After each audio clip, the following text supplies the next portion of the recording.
ఏసే మార్గం నిన్ను విడువడు ఎడబాయడు. ఈ రోజు దేవుని వాగ్దానం. హల్లెలూయా. అందరికీ షాలోమ్. ప్రతి ఒక్కరికి వెరీ గుడ్ మార్నింగ్. ఎంతమంది అయితే ఈ ఉదయకాల వాగ్దానం వింటారో సిస్టర్ సన్రైజ్ ప్రతి ఒక్కరిని దేవుడు మిమ్మల్ని మీ కుటుంబాన్ని దీవించిగా ఆశీర్వదించినాక మరి మీరందరూ హ్యాపీగా ఉండాలి మనసారా కోరుకుంటా ఉన్నాను.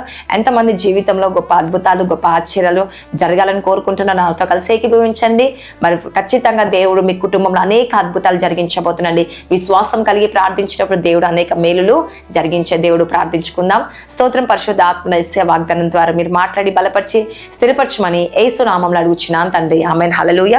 మరి ఎంతమంది అయితే ఉదయకాల వాగ్దానం వింటున్న సిస్టర్స్ అండ్ బ్రదర్స్ ప్రత్యేకంగా దేవుడు ప్రతిరోజు మనతో మాట్లాడుతూ ఉన్నాడు కదండి. దేవుడు అనేక వాగ్దానాలతో మాట్లాడుతూ మనని ఎంతకాలం బలపరుస్తూ స్థిరపరుస్తూ ఆ వాగ్దానం మన జీవితంలో నెరవేరుస్తూ ఉన్నాడు కదండి. హల్లెలూయా.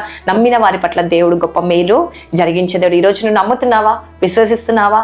నీ హృదయంలో వేదన చెందుతున్నావేమో, కృంగిపోయి ఉన్నావేమో, లేకపోతే నలిగిపోయి ఉన్నావేమో, ఆవేదన చెందుతున్నావేమో, శ్రమలో గుండా నిందలో అవమానంలో ప్రయాణిస్తున్నావేమో, ఈరోజు నీ కుటుంబ పరిస్థితులు బాగాలేవేమో, దేవుడు ఖచ్చితంగా నీ కుటుంబ పరిస్థితులు తీయబోతున్నాడండి. హల్లెలూయా. నీ జీవితంలో అనేక మేలులతో నింపబోతున్నాడు. నీకున్న శోధన, నీకున్న వేదన నుంచి విడిపించబోతున్నాడు. హల్లెలూయా. మరి ఈరోజు వాగ్దానం చూసుకుందాం.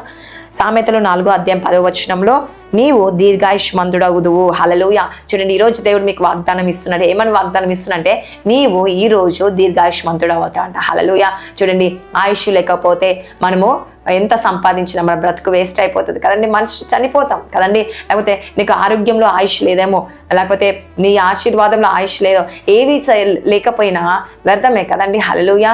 ఈరోజు అన్నీ ఉండి నీ హెల్త్ బాగాలేకపోతే నువ్వు అనుభవించలేవు కదండి. ఒకవేళ నీకు అన్నీ ఉన్నాయి, ఈరోజు నువ్వు డాక్టర్స్ ఇది తినొద్దు అని చెప్పారనుకోండి, ఆ ఫుడ్ అంతా ఏమవుతుందండి? నువ్వు సంపాదన అంతా, అరే నేను ఇన్ని రోజులు ఇన్ని కష్టపడి సంపాదించాను, ఈరోజు నేను తినడానికి నోచుకోలేకపోతున్నాను బాధపడేవారు చాలా మంది ఉన్నారు కదండి. చాలా మంది ఫోన్ కాల్స్ చేస్తూ ఉంటారు మాకు, ఏమని, అక్క మేము ఎంతో ఉన్నాయి కానీ మేము తినలేని పరిస్థితి ఉన్నాం. ఒకప్పుడు మా దగ్గర ఉన్నా కూడా మేము తినకుండా దాచిపెట్టి ఈరోజు పొదుపు చేసి ఇంతగా సంపాదించాము, కానీ ఈరోజు తినడానికి లేకుండా అయిపోయాము ఈరోజు. ఎందుకంటే ఒక్కొక్క రూపాయి మేము సంపాదించి ఆ రోజు హెల్త్ పరంగా కావచ్చు, ఫుడ్ పరంగా కావచ్చు, ఏదైనా ఖర్చు పెట్టుకోకుండా ఎంతో పిసినార్తనం చేసి రూపాయి కూడబెట్టుకొని ఈరోజు కోట్లకు అధిపతి అయినాం. కానీ ఈరోజు మేము తినాలంటే మా పరిస్థితులు బాగాలేవు. హల్లెలూయా. చూడండి, దేవుడు నీకు మంచి చక్కనైన ఆరోగ్యం ఇచ్చిండు. ఈరోజు దేవుడు మంచి ఆయుష్ని ఇచ్చిండు, మంచి తల్లిదండ్రులు ఇచ్చిండు, మంచి భార్యని ఇచ్చిండు, మంచి భర్తనిచ్చిండు కదండి, మంచి పిల్లల్ని ఇచ్చిండు. కానీ ఇంకా ఏదో లోటు ఉందని, ఇంకా ఏదో లేదని చెప్పేసి ఆయాసపడుతూ ప్రయాసపడుతూ వేదన చేస్తూ లేనిపోని రోగాలు తెచ్చుకుంటూ, లేనిపోని సమస్యలు తెచ్చుకుంటూ, లేనిపోని నిందలు తెచ్చుకుంటూ, లేనిపోని అవమానాలు తెచ్చుకుంటూ ఉంటారు. హల్లెలూయా. కానీ ఈరోజు దేవుడు మీతో మాట్లాడుతూ ఉండండి, నువ్వు దీర్ఘాయుష్మంతుడిగా అవుతావు అంటే ఈరోజు. హల్లెలూయా. ఈరోజు నీకు ఆయుష్ లేదేమో, లేకపోతే మంచి ఆరోగ్యం లేదేమో, ఈరోజు నీ శ్రమల్లో ఉన్నావేమో, బాధల్లో ఉన్నావేమో, దుఃఖంలో ఉన్నావేమో, ఆవేదన చెందుతున్నావేమో, కానీ దేవుడు ఈరోజు నీతో మాట్లాడుతున్న సిస్టర్స్ అండ్ బ్రదర్స్, ఈరోజు నువ్వు దేని కొరకు చింతిస్తున్నావు, దేని కొరకు బాధపడుతున్నావు? నీకు ఆరోగ్యం లేదని బాధపడుతున్నావా? లేకపోతే నీకు ఆశీర్వాదం లేదని బాధపడుతున్నావా? లేకపోతే ఈరోజు నీకు దీవెన లేదని బాధపడుతున్నావా? నువ్వు దేని కొరకు ఈరోజు చింతిస్తున్నావు? దేని కొరకు వేదన పడుతున్నావు? దేనికోసం మదన పడుతున్నావు అండి? హల్లెలూయా. ఈరోజు ఒంటరి ప్రయాణిస్తున్నావేమో, నా పరిస్థితి ఎలా, నా బ్రతుకు ఎలా, నా జీవితం ఎలా, నాకు ఎవరు చేసేవారు లేరే, ఒకవేళ నాకు ఏమైనా అవుతే నన్ను ఈరోజు చూసే పరిస్థితి లేదని బాధపడుతున్నావా? నీ కుటుంబ సభ్యుల కొరకు బాధపడుతున్నావా? నీ కొరకు బాధపడుతున్నావేమో. అయితే దేవుడు ఈరోజు నీకు అంటుండండి, హల్లెలూయా, నేను నీకున్నాను కదండి. అనేక రకాల రోగాలతో బాధపడుతూ నాకు ఆయుష్ లేదు, నేను చనిపోతానేమో అని బాధపడుతున్నావు. హెచ్కెళ్ళాక నువ్వు కూడా బాధపడుతున్నావా? చూడండి, దేవుడు హెచ్కెళ్ళి ప్రార్థిస్తే 15 సంవత్సరంలో ఆయుష్ పొడిగించిన దేవుడు అండి. మీరు చూడండి, ఆయుష్ను తనకి ఇచ్చిండు. ఈరోజు దీర్ఘ ఆయుష్ను దేవుడు నీకు ఇవ్వబోతుండండి. హల్లెలూయా. నువ్వు ప్రార్థించినప్పుడు దేవుడు దీర్ఘాయుష్మంతుడు అవుతావు అంటున్నాండి. హల్లెలూయా. ఆయుష్ని ఇచ్చేదే కాదు, దేవుడు ఆశీర్వాదం నువ్వు పొందుకుంటావంట, దేవుని ఒక దీవెనను పొందుకుంటావంట, దేవుని ఒక మేలును పొందుకుంటావంట, దేవుని సమస్యలన్నిటి నుంచి విడిపించడమే కాకుండా దేవుడు ఒక ఉన్నత పొజిషన్ పెడతాడంట. హల్లెలూయా. ఈరోజు నువ్వు ఆశ కలిగి ఉన్నావా? నువ్వు ప్రార్థిస్తున్నావా? నువ్వు కోరుకుంటున్నావా? దేవుడు తప్పక నీ జీవితంలో కార్యం జరిగించబోతుంది. హల్లెలూయా. నీ సమస్యలన్నిటి నుంచి, నీ బంధకాలన్నిటి నుంచి తొలగించడమే కాకుండా దేవుడు నిన్ను ఒక మంచి పొజిషన్లో ఉంచాలని కోరుకుంటుండే ఈ ఉదయకాల సమయంలో అండి. ఎంతమంది అయితే ఈ వాగ్దానం వింటూ ప్రార్థించుకుంటున్నారో తప్పక దేవుడు నీ కుటుంబంలో గొప్ప మేలు జరిగించబోతుంది, గొప్ప ఆశీర్వాదాన్ని ఇవ్వబోతున్నాడు. కాబట్టి ప్రతి ఒక్కరు ప్రార్థిస్తాం, నాతో కలిసి ఏకీభవించండి.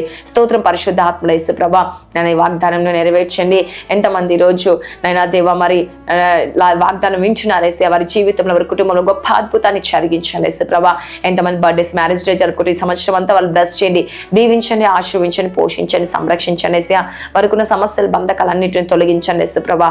నైనా నువ్వే కార్యం జరిగించండి. ఎంతమంది ఐసీలో ఉన్నారు, స్వస్థత విడుదల కలిగించండి. మరణ పడకల్లో నైనా బెడ్ మీద పడుకొని పడుకొని ఉన్న పెరాసిల్స్ కావచ్చు, నైనా దేవా టీబీ, నైనా థైరాయిడ్, కిడ్నీ పేషెంట్స్ కావచ్చు, క్యాన్సర్ కావచ్చు, షుగర్ దేవా, రకరకాల మోకాళ్ళ నొప్పులు కావచ్చు, ఏ ప్రాబ్లం అయినా కావచ్చు యేసుప్రభా, ప్రతి రోగం యేసు నామములో విడుదల పొందును గాక యేసయ్యా. స్వస్థపరచండి, సంపూర్తి విడుదల కలుగచేయండి. భార్య భర్తల సమస్యలు, గొడవలు, కలహాలు, భేదాలు, అనుమానాలు, సాతాను కూలిపోవాలి యేసయ్యా. కోర్టు కేసు నుంచి విడిపించండి యేసుప్రభా. గర్భఫలం దయచేయండి యేసుప్రభా. ఎంతమంది రక్షణ భాగ్యం దయచేయండి. ఎంతమంది సంఘాలకు వెళ్తలేరో, కుటుంబ ప్రార్థనలు చేసుకోవట్లేరు యేసయ్యా, ఆత్మీయంగా ఎదగలేకపోతున్నారు, వారందరూ మీకు జ్ఞాపకం చేసుకోండి. ప్రమోషన్ కొరకు వేచే ప్రమోషన్ దయచేయండి. జాబ్ దయచేయండి యేసయ్యా. బిజినెస్ మంచి లాభాన్ని దయచేయండి. ఐసీలో ఉన్న వారిని కూడా స్వస్థత విడుదల కలుగచేయండి యేసయ్యా. నేను ఎంతమంది అబ్రాడ్ లో ఉన్నారో వారిని కూడా జ్ఞాపకం చేసుకొని, వెళ్ళాలనుకున్న వారికి కూడా మీ సహాయం అందించండి యేసయ్యా. ఎంతమంది ఇల్లు కట్టుకోవాలి, నేను సంఘాలు కట్టుకోవాలని ఆశ కలిగి ఉన్నారు యేసయ్యా, వాళ్ళు కట్టబడుటకు డబ్బు సమకూర్చండి యేసుప్రభా. మీరే కార్యం చేయండి యేసుప్రభా. నువ్వే సహాయం ఇచ్చండి. చీకటి శక్తులు, దురాత్మ శక్తులతో, అంధకార శక్తులతో బాధపడుతున్న వారిని కూడా స్వస్థత విడుదల కలుగచేసి ప్రతి కుటుంబంలో ప్రతి ఒక్క విషయంలో మీరు నెరవేర్చండి. ఈ రోజు ఈ ఉదయకాల సమయంలో ఎంతమంది వాగ్దానం వింటూ ప్రార్థించుకుంటారో వారి జీవితంలో అనేక మేలులతో నింపమని నజరేయుని యేసు నామములో అడుగుచున్నాను తండ్రి. ఆమేన్. God bless you. Praise the Lord అందరికీ.